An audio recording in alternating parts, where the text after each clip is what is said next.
یک مردی گفت پیغمبر خدا این کدام قوم است که باز در اسلام داخل می شوند؟ پیغمبر خدا در پهلویش سلمان فارس نشسته بود، سلمان ما و شما. رسول اکرم دست در شانه سلمان گذاشت و گفت همان قومی که من خبر می دهم از قوم همین فارس هاست. اگر علم ایمان در ثریا گفته چقدر ستاره دور است، اگر این قدر دور که باشد هر آینه این علم را پایان میارد، این مردم اهل فارس.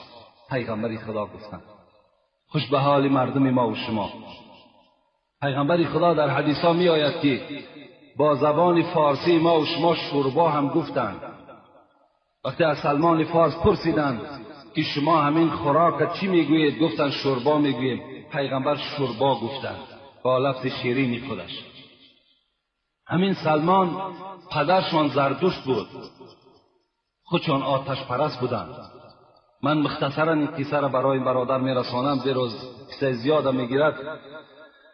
و پدرش بسیار آدم مالدار بود، بسیار مالدار و زمیندار بود و سلمان را چنان دوست می داشت میگفت که از تمام آن زمین و دولتی که دارم سلمان برای من تو نیکوتر هستی، تو محبوبتر هستی.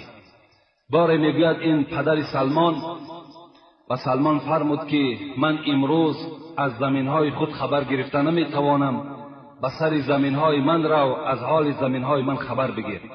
لیکن از تو التماس سلمان بر وقتتر برگرد، زیرا دیر آمدن تو در من طاقت ندارم. وقتی میگد این سلمان از خانه بیرون شد، در راه میگد با یک خانه، با زبان امروزه ما و شما بگیم یک کلیسا میگیم، یعنی جای نصرانی ها عبادت میکنند. در همون کلیسا رو پرو شد، نگاه کرد که مردم نصرانی عبادت دارند. در حال داخل همون خانه شد و عبادت نصرانی ها بلای سلمان بسیار خوب آمد. تا فرو رفتن آفتاب همراه نصرانی ها عبادت کرد. وقتی بیگاه شد میگه نزد پدر آمد. پدر خیلی ملامتش کرد، چرا تو دیر کردی؟ گفت امروز من در یک خانه نشستم که نصرانی ها عبادت میکردند و بسیار از عبادت اونها خوشنود شدم. پدر جان گفت از این دین آتش پرستی ما دیده دین اونها حق تر است و دین اونها شیرین تر است. پدرش گفت نه، گفت در دین اونها هیچ خوبی ندارد، هیچ ثواب ندارد. هرچند که میگد سلمان از دین نصرانی بر نمیگشت.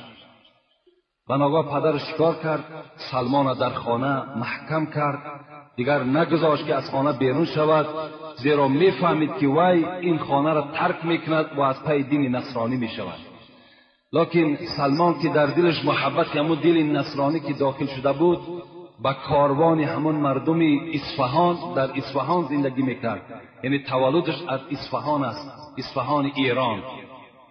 با آنها فرمان داد که اگر شما وقتی که به طرف مردم شام حرکت کنین، وی پرسیده بود از اون خانه که ریشه شما در کجاست، عالمهای شما در کجاست. آنها خبر دادند که در ملک شام، یعنی در دولت سوریه، همون حکومت ما، عالمهای زیادی ما اونجا چکار میکنن؟ عبادت میکنن. از این خاطر سلمان همراه کاروان به شام سفر کرد. از خانه پدر خود یعنی راه گریز اختیار کرد و رفت اونجا. پرسان کرد که اینجا عالم با قوتترین در کجاست؟ با او خبر دادن فلان کس عالم با قوتترین ایمان است. وی در خانه وی رفت، میگد عبادت میکرد. بسیار سلمان حکایت میکند که این مرد میگد بی نهایت مرد ناخوب بود. مردم میگد صدقه می آوردن، طلا می آوردن که با فقرا و مساکین تقسیم کند، لکن این میگد این مرد همه اونها را در زمین گور میکرد و به کسی نمیداد. وقتی این مرد میگه از دنیا گذشت، مردم آمدن غمگین شدن. من به آنها خبر دادم که غمگین نشوید که این مرد ناخوب است. آن خیر احسانی که شما دادید همه اونها را پنهان کرده هستند. وقتی مردم گفتن دلیل داری، وقتی رفت زمین میگه کن و طلا و نقره را نشان داد. این مردم به خلاصه آمدن که این پیشوای خودشان به دار بکشن و سنگسار کنند و همچنان میگه معامله بر او کردند. و بعد او میگد یک نفر دیگر در همون ملک شام میگد بسیار عالمی نصرانی با قوت بود، پیش او رفتم، بسیار آدمی خوب بود، در او کس شاگرد ایستادم. وقتی وفاتش نزدیک شد باز از او توصیه گرفتم به دیگر انسان.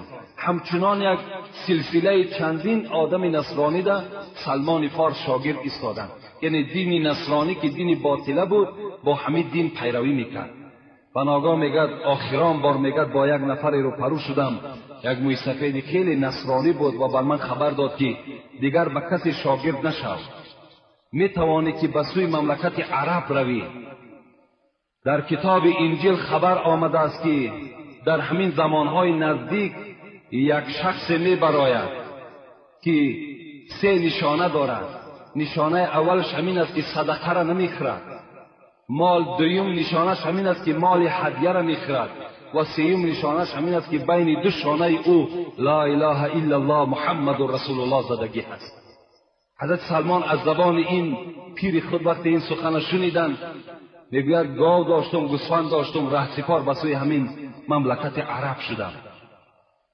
و بر من میگد همون پیرم خبر داده بود که این مرد، این عرب در بین دو کوه سیاه از سنگ و بینش باغهای خیلی خرما دارد، انا همونجا چکار میکند؟ هجرت میکند. تو در همونجا میتوانی که با این شخص یعنی با محمد روبرو شوی و با او ایمان بیار. وقتی میگوید در راه آمدیم با بنی کلب گفتگی یک قبیله روبرو شدم و گاو مال با آنها دادم که مرا به ملکی همان گفته استادم برد. آنها مرا فریب دادند و با یک نفر فروختند و این مرد میگد مرا در راه عذاب و شکنجه میداد. به ناگاه آورد میگد به یک موضعی که نگاه میکنم دو پهلوش همین کوه سیاس و بینش یعنی باغزار خیلی از خرما زیاد است. در دلم گذرانیدم که انا همین موضع همون موضع است. یک چند مدت با این خوجین خود خدمت میکردم.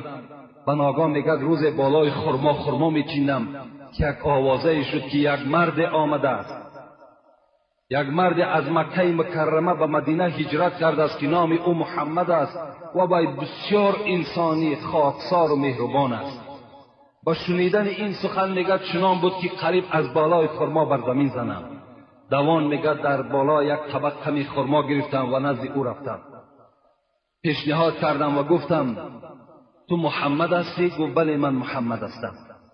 گفتم این صدقه هست، من برای شما آوردم. من برای سنجش گفت سلمان پیشنهاد کردم که استادی من گفته بود که محمد نشانش همین است که صدقه را نمیخورد. وقتی میگد پیشنهاد کردم گرفت کاسه را در دست صحابه ها داد، گفت شما تناول کنین که صدقه برای من جایز نیست. صحابه ها میگه خوردن، من به دل گذرانیدم که این یکم نشانه وی است. دویم بار باز میگد از پیش او غایب شدم، باز خرمای آوردم و گفتم محمد این هدیه هست.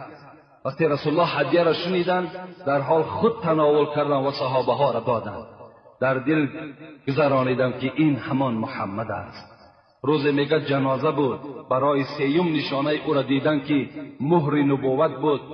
میگد جنازه بود، پیغمبر خدا بین صحابه نشسته بود. وقتی من وارد معرکه شدم رسول اکرم 100% دانستند که من مهر نبوت را میکوام و بالای سر پیغمبر دور میگشتم. مادامی که یک لطه پیغمبر میگر ریداش که بالای همون مهر پرتافته بود، برای من دیدن همون مهر بسیار مشکل بود. پیغمبر خدا که پیخست شدند میگر ریدا را از بالای گردنشان گرفتند. من از پس پشت پیغمبر بودم. وقتی مهر را دیدم که نویسانده شده است لا اله الا الله محمد رسول الله، یک بار خودم بالای مهر پرتاختم و او را بوسه میکردم و میلیسیدم. پیغمبر خدا گفتم بس است سلمان، بس است، تو نائل شدی. سلمان از پیش گشتند و کلمه عرضه کردن و مسلمان شدند. این یک مختصرا حیات حضرت سلمان است.